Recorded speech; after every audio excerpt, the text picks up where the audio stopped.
Okay, Assalamualaikum and good day everyone. So today we will learn regarding working capital management.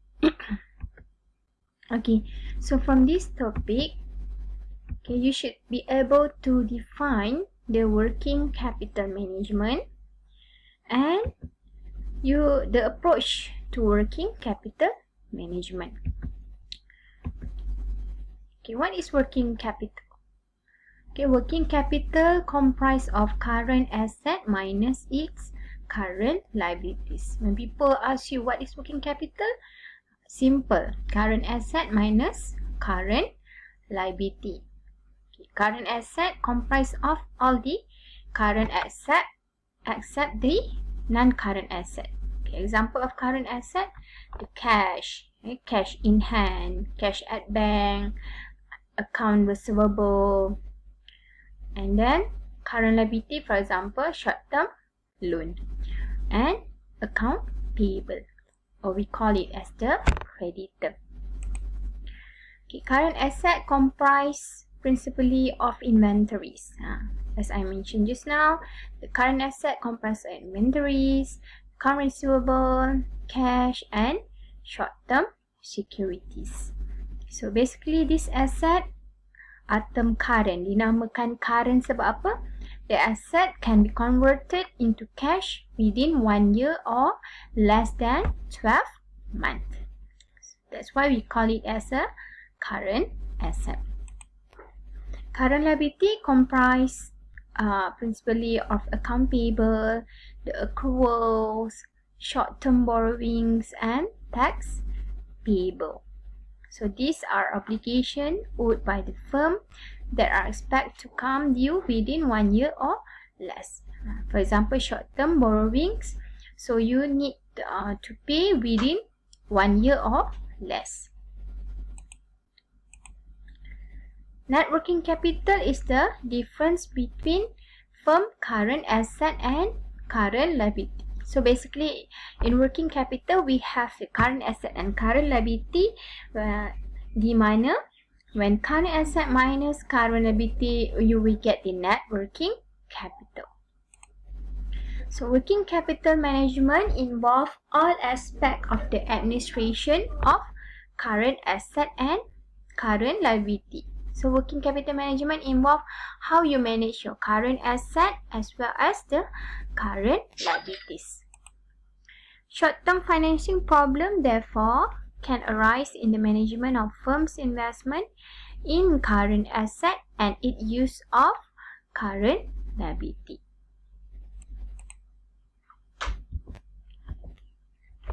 Okay, so working capital management cover several basic relationship, okay, which are sales impact.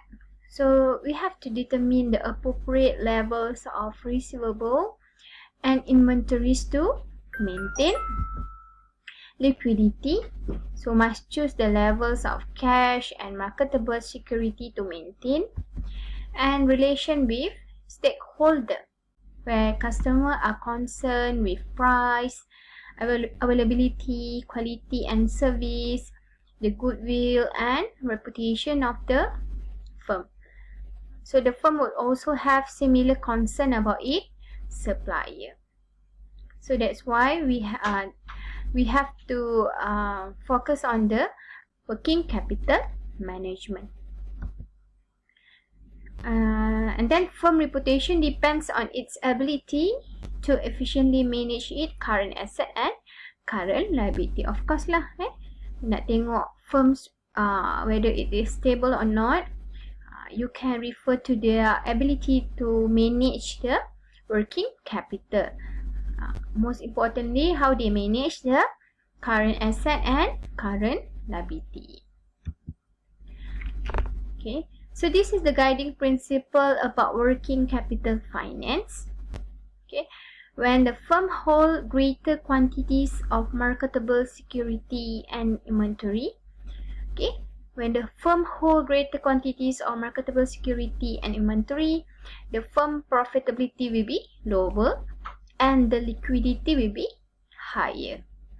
Oppositely, When the firm using greater quantity of long-term sources of financing, the firm profitability will be lower, but the firm liquidity will be higher.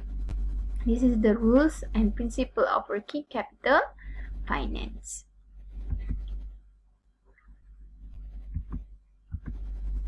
Okay, there are three approaches maybe adopt in financing working capital. The first one is maturity matching approach. Second is conservative approach, and third one is aggressive approach. Okay, let's look at the maturity matching approach. Okay, maturity matching approach is where hedge risk by matching the maturity of asset and liability. In the maturity matching approach, you can see in the figure 5.1. Okay, 5.1, fixed asset represent long-term financing. So long-term financing represented by the fixed asset as well as the permanent current asset. Whereas the short-term financing represent the temporary current asset. So there is the trend increase and decrease. Nampak trend kat sini, temporary current asset. So permanent current asset, okay, financed by long-term, while temporary current asset financed by short-term financing. So there are no excess fund because fully used, and there are no excess fund. Okay, and then firm depends on short-term financing for its temporary current asset. The firm assume that fund will always available. Okay, dalam maturity matching approach ni, the firm will assume that fund mesti ada, always available. So firm run the risk that the cost can rise dramatically, especially during times of credit crunch. Firms ni dia bear the risk when the cost increase, right? And then conservative approach. Okay, conservative approach is where long-term funds are used to finance both permanent as well as some temporary short-term asset. Long-term financing, they finance the fixed asset and permanent current asset and some of the marketable security. Whereas the short-term financing cover the temporary current asset. When there are excess fund, okay, dalam conservative approach ni ada excess fund. They are invest in marketable security. Yang tadi tak ada excess fund, so dia tak boleh invest in other marketable security. However, in conservative approach, there are excess fund where the firm can invest in marketable security.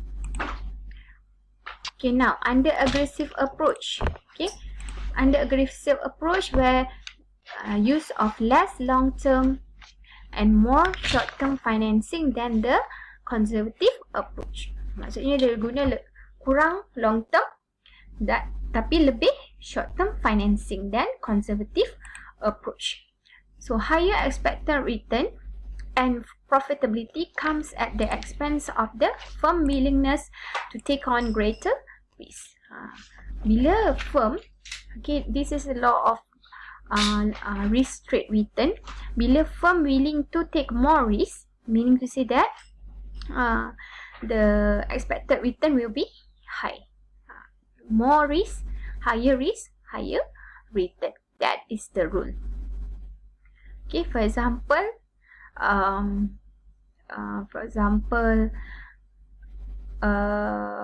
pelumba Formula 1, driver of Formula 1. So of course, the risk taken by the driver of Formula 1 is much higher than the risk taken by badminton player, for example. Kan? Mestilah Formula 1 punya pemandu, dia punya risk lebih tinggi banding yang pemain badminton negara contohnya. That's why the salary will be higher for Formula 1 driver. Alright, that's all for this topic, working capital management. So I will not give the tutorial for this topic because actually this topic is related with the cash management. So after I teach you about cash management, then you can do the tutorial regarding working capital management as well as the cash management because it related. Okay. Alright, that's all for today. Thank you.